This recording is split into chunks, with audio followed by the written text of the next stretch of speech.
fait. Ça fait voir jour, c'est bien.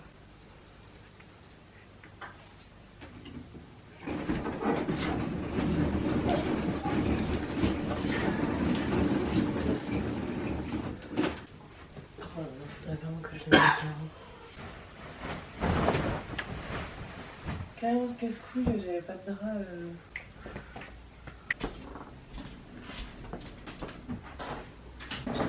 Pas. Ah, oula. Oulala, oulala. Je voulais chatons. Salut Eugénie, tout va bien. Allez.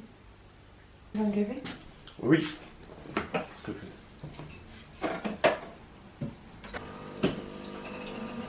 Oui. Oui.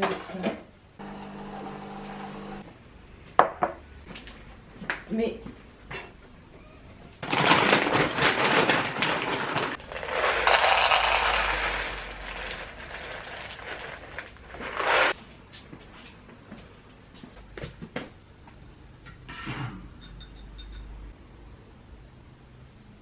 Oh, miam, miam, miam.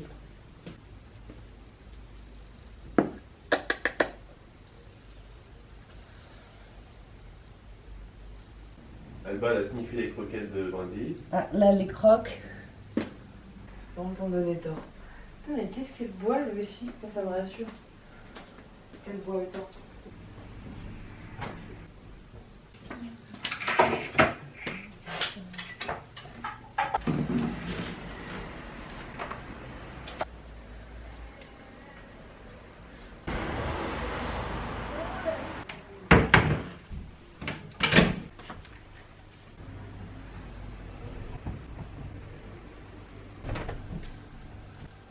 Tout de toi.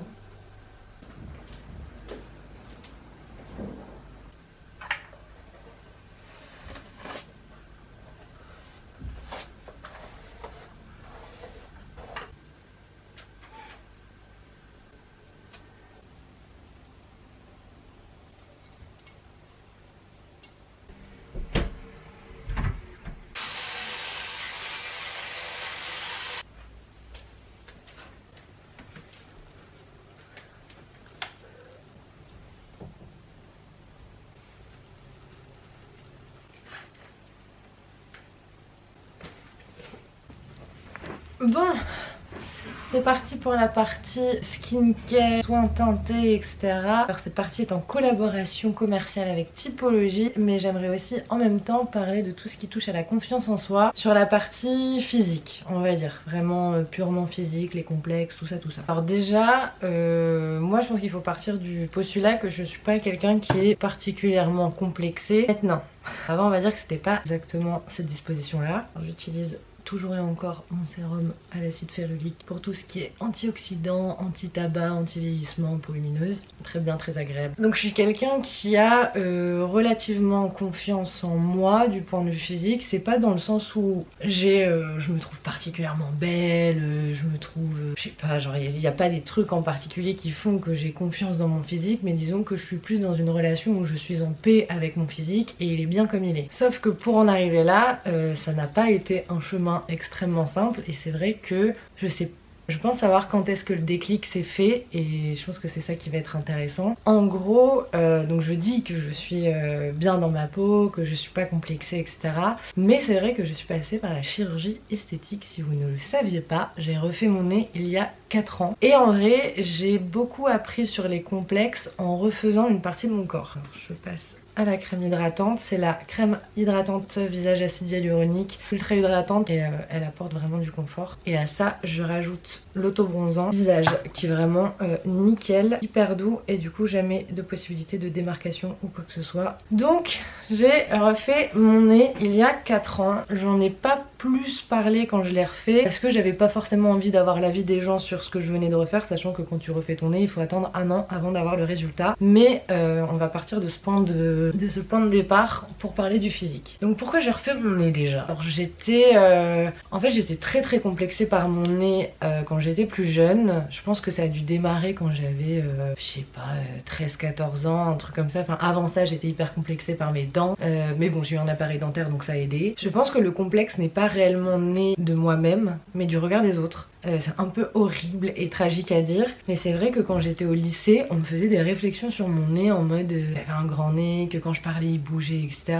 Donc j'ai nourri un vrai complexe sur mon nez vu que c'est quelque chose qu'on attaquait.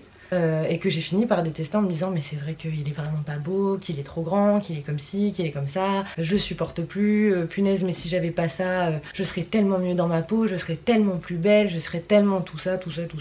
Et donc c'est vraiment quelque chose qui m'a ultra travaillé, sur lequel j'étais mais complètement focus à la vie, à la mort. Et j'ai décidé de passer le cap et d'aller me faire une rhinoplastie. Ce que j'ai appris après ça est beaucoup plus intéressant que l'opération en elle-même. Mais en gros, ce qui m'a le plus surpris, c'est que je m'attendais vraiment à ce que le fait de refaire mon nez change complètement la perception que je vais avoir de moi et que je passe de je suis quelqu'un de complexé à je suis vraiment trop belle avec mon nez. Comme si c'était vraiment ça qui faisait que mon physique ça n'allait pas. Alors, je vais passer au sérum teinté. D'ailleurs je ne mets plus jamais, plus du tout de fond de teint au quotidien. Je préfère largement ce genre de couvrance beaucoup plus transparente. Ça laisse mes grains de beauté ressortir. Ça bouge pas, ça s'oxyde pas, il n'y a pas cet effet un peu craqué, mais bref, le rapport au make-up, on y viendra après. Donc, quand j'ai refait mon nez, j'avais donc 20 ans et j'étais partie à ce moment-là à l'étranger. J'étais partie en Pologne pour 3 mois. Donc j'ai pu faire un peu toute la réhabilitation et dégonflage du nez à l'étranger, ce qui était très agréable. Et je me souviens qu'il y a un moment en particulier qui m'a marqué. Je vais mettre 3-4 gouttes de chaque et juste un petit peu de concentré illuminateur. Il est super, un des top produits à mes yeux, hyper modulable dans tout type de produits, du sérum teinté, la crème hydratante pour le corps, dans une crème hydratante tout court pour le visage. Donc ce qui m'a le plus marqué après mon opération, c'est, je sais pas si vous voyez les cabines d'essayage dans certains magasins où on peut se voir de gauche, de droite, de derrière, de partout. Enfin bref, quand j'allais dans ce genre de cabine et que j'avais pas encore refait mon nez, je passais mais un temps fou, vraiment fou, à m'observer sur tous les angles, de me dire mais à quoi je ressemble de profil, comment on me voit dans ce sens là, est-ce que ça se voit de tel machin et tout. Et je sais que c'était au point où même dans ma manière de me tenir, je me positionnais différemment pour pas qu'on voit mon complexe. On était sur un truc assez chaud. Et en fait, après avoir refait mon nez, donc même pas un mois après, il avait pas encore totalement dégonflé, on n'était pas sur un résultat ultra optimal. J'étais dans une fameuse cabine d'essayage comme ça, j'en suis ressortie après avoir fait mes petits essayages et je me suis dit putain mais j'ai même pas regardé mon nez. Et en fait ce qui me choque et ce qui m'a fait vraiment réaliser, c'est que je pensais que retirer un complexe devenait un avantage. Comme si j'allais avoir beaucoup plus confiance en moi. J'avais pas plus confiance en moi, c'est juste que le complexe n'existait plus. Parce que de toute manière, je n'y posais plus d'attention. Et ça a été, mais j'ai du mal à l'expliquer, mais c'est juste que je me suis vraiment rendu compte à ce moment-là qu'un complexe c'était l'attention qu'on y mettait dessus. Donc évidemment je n'incite pas du tout à la chirurgie, moi ça a été fait parce que j'étais extrêmement complexée, que j'avais la possibilité de le refaire et que j'en étais sûre et certaine. Et en fait à partir de cette sorte de réalisation de mais en fait peut-être que le problème c'était pas vraiment une question physique, mais c'était une question de regard que je me portais, j'ai eu une vraie évolution en termes de confiance en soi, de me dire mais en fait je peux être comme je veux. Et un deuxième truc qui m'a marqué toujours par rapport à cette opération, et je trouve ça intéressant à raconter, c'est que quand je suis revenue donc à mon école en 3e année, j'avais fait poser des extensions en revenant aussi de Pologne. Donc j'avais refait mon nez et j'avais mis des extensions. Ça veut dire qu'on n'était pas sur quelqu'un qui se saquait de ouf. Et je sais que quand je suis arrivée à l'école, tout le monde m'a fait mais qu'est-ce qu'ils ont poussé tes cheveux, c'est fou. Et moi j'étais là genre j'ai refait mon nez. Et en fait personne n'y apportait d'importance. Personne n'a vu le changement, personne m'a trouvée différente et je me suis vraiment rendu compte que ce complexe là n'était qu'à moi. Alors c'était pas quelque chose qu'on voyait, peut-être qu'on m'avait fait chier quand j'étais au lycée, mais parce que les gens aiment bien faire chier et que quand on voit qu'on ça touche, et ben on continue de faire chier pour dire de faire chier. Mais ça n'a eu aucun impact sur comment les gens me voyaient, et même cette opération elle a pas été tant vue et j'ai pas eu de personnes qui m'ont dit mais oh, qu'est-ce que t'as changé, qu'est-ce que t'es belle, oh là là. Donc j'ai trouvé ça très intéressant. Par contre ce que j'ai trouvé aussi très intéressant, c'est comment mon rapport au physique a évolué. Pas que avant j'étais quelqu'un qui était particulièrement superficiel, mais je sais que ce que j'ai eu beaucoup de mal à supporter, ça a été les extensions, étonnamment. L'opération, faire une rhinoplastie, changer de nez, etc., aucun problème. Poser des extensions, j'ai eu beaucoup de mal parce que en fait dans mon rapport aux choses, je pense que j'avais envie d'être moi tout le temps. Et ces extensions de cheveux que j'avais, qui étaient extrêmement longues, c'était joli en plus hein, mais j'avais l'impression que ça me ressemblait plus parce que c'était quelque chose qui n'était pas permanent. Et en fait, tout mon rapport au corps, tout mon rapport à la confiance, il a été dans ce sens-là. J'ai besoin d'être moi à 100% à n'importe quel moment. Et du coup, ça s'est aussi beaucoup mis sur le make-up. Avant, j'étais quelqu'un qui me maquillait pas énormément, mais de manière beaucoup plus forte, avec des fortes couvrances, avec des rouges à lèvres très teintés, avec des très gros traits de liner, etc. Et j'en suis plus arrivée à un truc où j'avais envie de me ressembler à moi. La poudre libre de chez Typologie est absolument extraordinaire. Ça doit faire, je sais pas, 4-5 mois facile que je dois l'avoir peut-être. Elle est toujours pas terminée. Et pour ça, elle est extraordinaire. Et en termes de produit, elle est absolument super. Mais surtout, elle tient longtemps dans le temps. Donc ça, je valide. Donc, j'ai vraiment eu besoin, je pense, après cette opération, et dans ma vision et évolution du regard au corps, du regard au complexe, d'être à 100% moi. Et c'est ça qui m'a fait complètement changer dans ma manière de m'habiller, dans ma manière de me maquiller et d'arriver à des choses où j'étais beaucoup plus moi-même et que j'avais pas l'impression de truquer les choses. Alors bien sûr, le maquillage, on peut absolument s'éclater avec, il n'y a aucun problème et on a le droit de se transformer et c'est très bien. Mais moi au quotidien, c'était pas ce dont j'avais envie. J'avais envie que, bien sûr, de mettre un petit peu de maquillage, de prendre soin de moi, etc. Mais j'avais besoin de me ressembler, j'avais besoin de pas avoir l'impression de porter un masque et que quand je retirais tout ce que j'avais sur le visage, on se dise mais c'est pas du tout la même personne, elle est beaucoup mieux avec du maquillage. Parce qu'on se dit très rarement, certes, mais c'était en tout cas ce qui se passait dans ma tête en termes de dialogue interne. Et c'est pour ça que je suis arrivée sur des choses qui étaient beaucoup plus douces. Et c'est pour ça notamment que j'aime à ce point toute la gamme teintée de chez Typologie, parce qu'on est sur des produits qui vont prendre soin de la peau tout en la mettant en valeur, mais sans pour autant passer du tout au tout. Et c'est exactement ça ce que je recherche quand je me prépare le matin. C'est globalement et dans le sens ça, et puis aussi concrètement des produits qui sont rapides et simples à utiliser où je peux pas me planter parce que ça m'énerve. Je passe au blush, toujours un petit corail de base c'est l'huile à lèvres, mais vous avez bien compris que ça avait deux utilités. Enfin bref, la beauté, je pense que c'est avant tout quelque chose qui se dégage de l'intérieur et de comment on se ressent et de la confiance et de l'amour qu'on a en soi. C'est très bateau et c'est très vague, mais enfin, le point central de tout ça, c'est ça quand même, quoi. Donc bon. Je termine par contre juste avec un dernier produit que je vous ai jamais présenté et que je trouve génial, c'est le mascara teinté aux peptides de pois, donc en plus ça fait du soin. C'est mon produit chouchou ever and ever and ever and ever. Pas nécessairement pour l'effet qu'il fait aussi, parce que pour être très honnête, tous les mascaras me font des jolis cils. Mais surtout c'est que il est extrêmement simple à démaquiller. Moi j'ai un problème avec le démaquillage, c'est que ça me saoule de me démaquiller et particulièrement les yeux. Du coup ce que je trouve génial avec celui-là, c'est que une eau micellaire, il est parti et le lendemain quand je prends ma douche j'ai pas des résidus en dessous et le matin quand je me réveille pareil j'ai pas de résidus en dessous. Celui-là c'est mon préféré parce que je le trouve naturel, densifiant, c'est du soin donc en plus à long terme ça va me faire des beaux cils naturellement et en plus il se démaquille bien donc foncez. Et voilà, je termine juste avec un peu d'huile parce que j'ai les lèvres sèches en ce moment. Si jamais j'ai une offre exclusive pour Typologie ou à partir de 45 € d'achat, vous avez la crème démêlante complexe acide animé plus huile d'argan donc pour les cheveux que je vous ai offerte. Et si vous n'avez jamais commandé sur Typologie, sachez que vous avez le droit à un diagnostic personnalisé à base d'un questionnaire. Le diagnostic est très bien fait, vous permet de bien traiter vos problématiques. Et sinon globalement moi c'est vrai que ce que j'adore le plus c'est la gamme soins teintés que je trouve hyper agréable au quotidien, naturel, simple d'utilisation et c'est tout ce qu'on veut quoi. Bon allez, je vais peut-être un peu plus continuer ma journée et là je pense qu'on va aller faire les courses.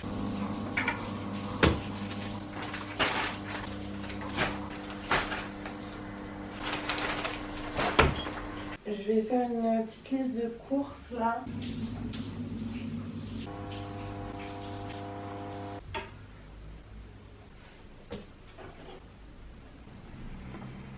Je vais mettre mon trench, il a l'air de faire froid dehors. Hein. Comment? Il fait 18 degrés. Ouais, 18 degrés. C'est vrai qu'il faut juste faire attention à ça quand même.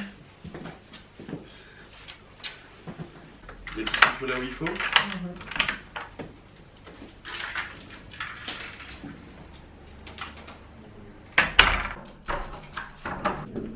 J'ai une chance sur deux pour mettre du bon côté à chaque fois. Ça peut être une trompe.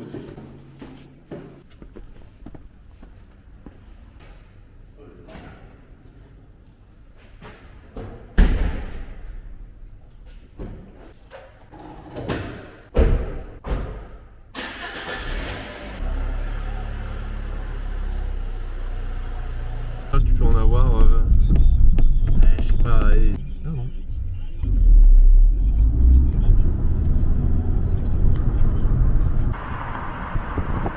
Ils ont mis à attendre le bus. Je me suis dit, mais où est-ce qu'ils vont comme ça pour être habillés comme ça et prendre le bus après? Ils offrent des produits par contre.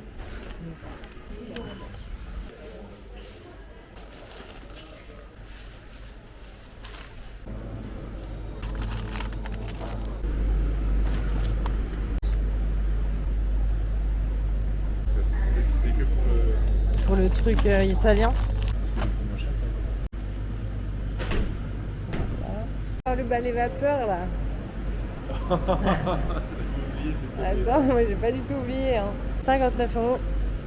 En vrai, je crois que je vais me chauffer, je vais le prendre. Avec 3 ou sans microfibre. Ah, waouh, super. Ah non, mais en vrai, c'est pas très lourd.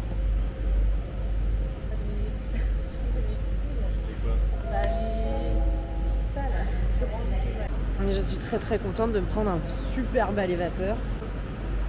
C'est plus la saison du barbecue. C'est fini. Des énormes paquets ici, c'est des formats familiales.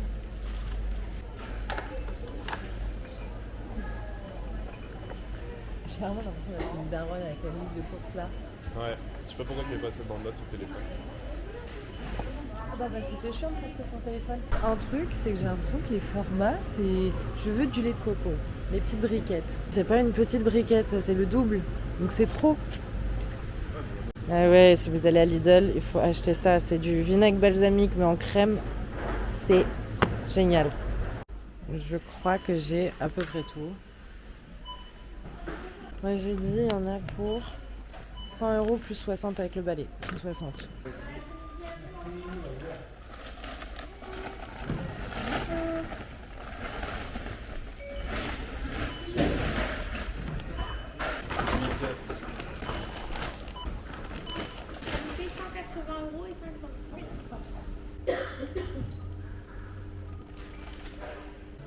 Ouais, t'as pris énormément de trucs. Hein.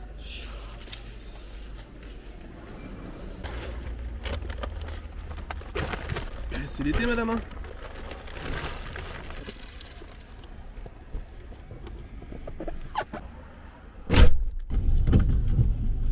Je suis contente. Oh, bah tant mieux. En plus, t'as un nouveau jouet. Ouais, un balai vapeur. Je l'ai utilisé en rentrant. Putain.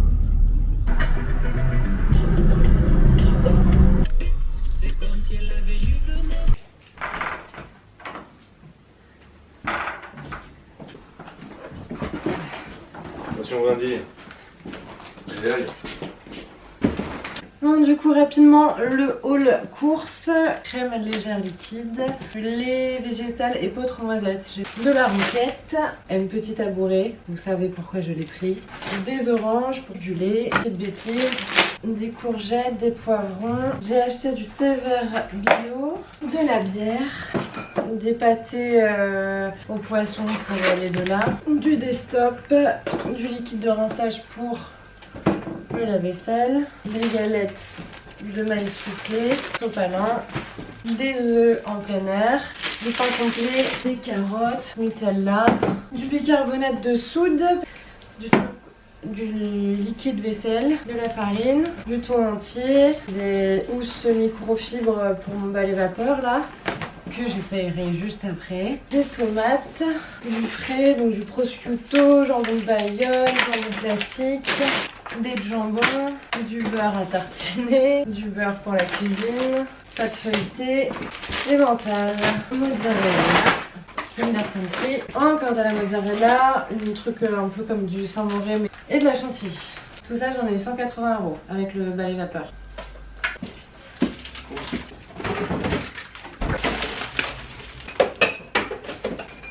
J'ai pas tant de stockage.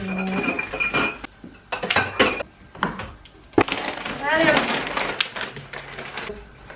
Et là, tu vas pas sortir dans la rue avec un petit chagrin comme ça là?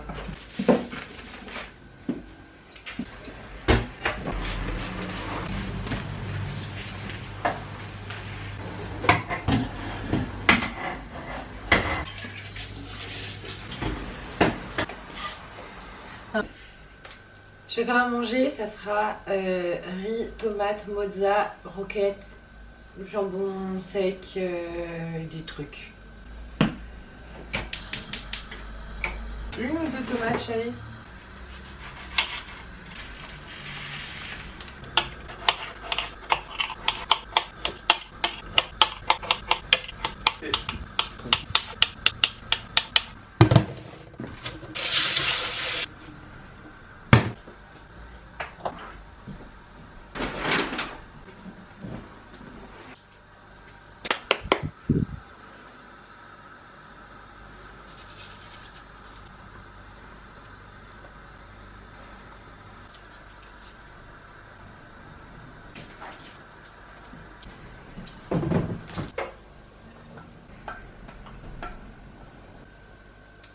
Et...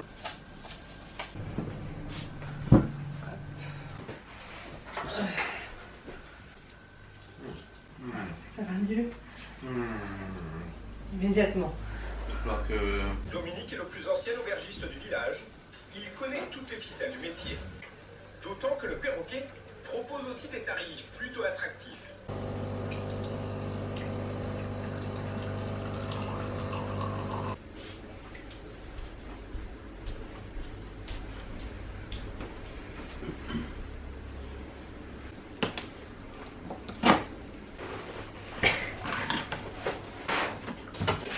Ça va pas l'air très compliqué à monter.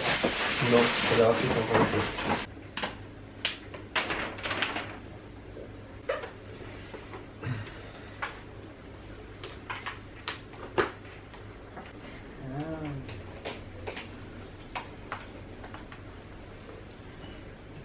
Bon, je passe en mode ménage, du coup je vais passer un gros coup d'aspi dans toute la pièce principale et tester mon balai vapeur. Parce qu'en plus, apparemment, ça marche sur tout ce qui est tapis et moquette et ça m'intéresse. Donc je vais passer aussi au balai vapeur tous les tapis de l'appart et la moquette de la chambre et tout. Mais on va déjà commencer par ici. Peut-être qu'après je couperai mes légumes et ensuite je m'occuperai de la salle de bain de la chambre.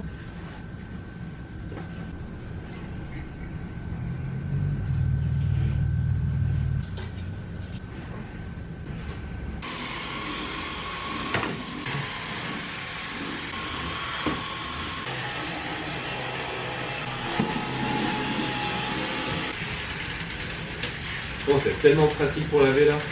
Bah écoute, c'est pas désagréable. Bah non, c'est simple, c'est efficace. Un premier feeling et j'aime bien. Bon. Tu laves les vidéos, tu laves le sol comme ça. Ouais. Je pensais que pas besoin de mettre de produit.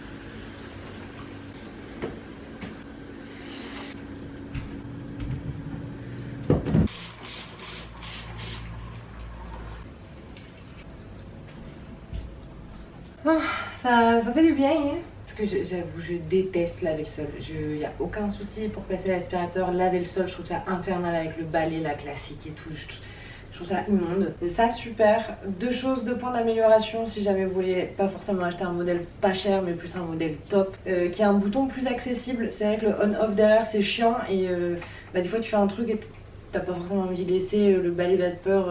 Donc bref, une sorte de bouton qui pourrait faire gâchette en mode allumer, éteint, ça serait pas mal. Et le fil c'est relou, mais bon, ça fait toute la différence sur le prix. Et pour ma surface, ça va, mais si vous avez un 150 mètres carrés, j'espère que vous avez les moyens de vous acheter un balai vapeur sans fil. Voilà, je vais faire un truc parce qu'en fait je suis emmerdée par rapport à la plante dans ma chambre. Foutez pas de ma gueule. Mais en gros, donc c'est une alocasia, l'alocasia, la grande plante qui habituellement était dans le salon et que j'ai fini par mettre dans la chambre. Sauf que, en gros, j'ai toujours été j'ai un peu grandi dans le feng shui, entre grands guillemets, mais il y a toujours eu des sortes de petites croyances vis-à-vis du feng shui. Et une des croyances vis-à-vis du feng shui, c'est ne pas dormir avec des pics au-dessus de sa tête. Donc que ce soit des angles, que ce soit des choses qui tombent juste au-dessus de la tête, enfin des choses qui pendent, et notamment avoir une plante avec des feuilles un peu en forme de pic sur le bout. Et c'est vrai que quand je dors, j'ai vraiment 5 pics au-dessus de la tête. C'est pas ouf en feng shui. Du coup j'aimerais la mettre autre part dans l'appartement parce que du coup ça me dérange cette idée et en effet je trouve ça pas dingue. D'ailleurs d'autres trucs de feng shui, les cactus c'est pas du tout feng shui. Pourquoi c'est pas feng shui? Parce que c'est littéralement des pics et donc ça peut être une des raisons pour le fait que personne ne vienne chez vous. Et après en soi, je sais pas, le feng shui c'est plein de règles sur comment l'énergie circule etc. Et en fait c'est vrai que je m'y étais un petit peu intéressée à un moment où j'avais pris des bouquins chez moi pour les feuilleter et c'est vrai que cet appartement est très feng shui au niveau des lumières, enfin des fenêtres, au niveau de la circulation, au niveau de comment le lit est placé, etc. C'est ça qui fait que peut-être il soit aussi agréable. Donc peut-être que si vous vous sentez mal dans votre appartement, c'est peut-être une question de feng shui et ça peut être intéressant de s'y intéresser. Après, ça reste des croyances. Mais cette histoire de pic au-dessus de ma tête, ça m'embête. Donc bref, du coup j'ai une très grande plante à caler, sachant que les alocasias, elles aiment beaucoup la lumière. Ça serait de la mettre ici.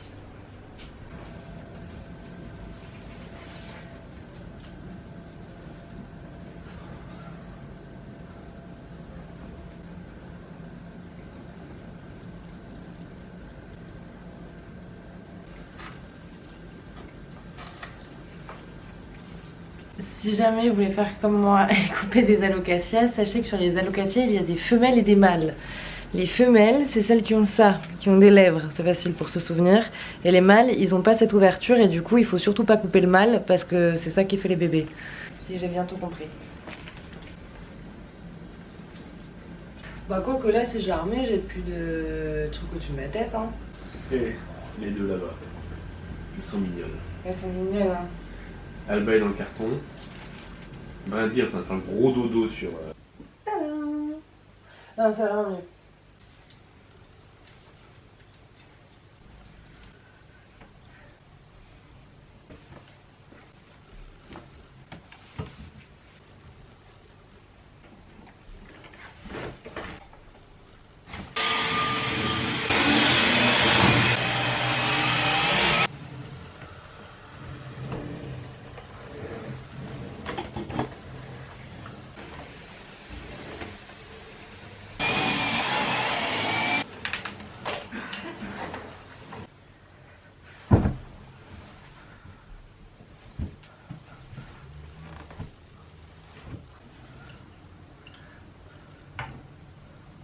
Désolidarisé. Tu peux enlever le descendre à la cave? Ouais. Rapide retour du coup sur la chaise parce que vous m'avez vu la démonter et je vais aller la porter à la cave. Deux raisons qui font que non. La première, j'avoue qu'elle a été motivée par les chats et la volonté de pouvoir avoir un chat qui vienne sur moi, ce qui n'est pas réellement possible avec cette chaise. Numéro 2, c'est vrai que je m'attendais à ne presque plus jamais avoir mal au dos, quoi que ce soit et tout.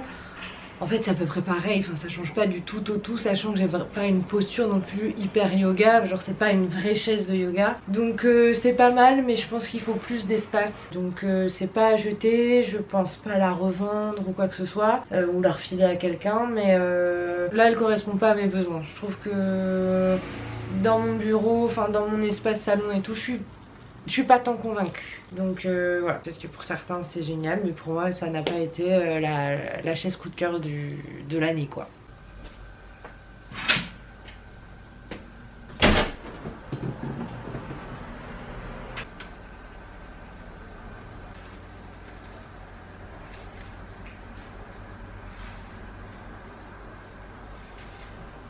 Bon, allez, je termine mon rangement en faisant la salle de bain. Ça va plier ça tout de suite, ça va aller vite.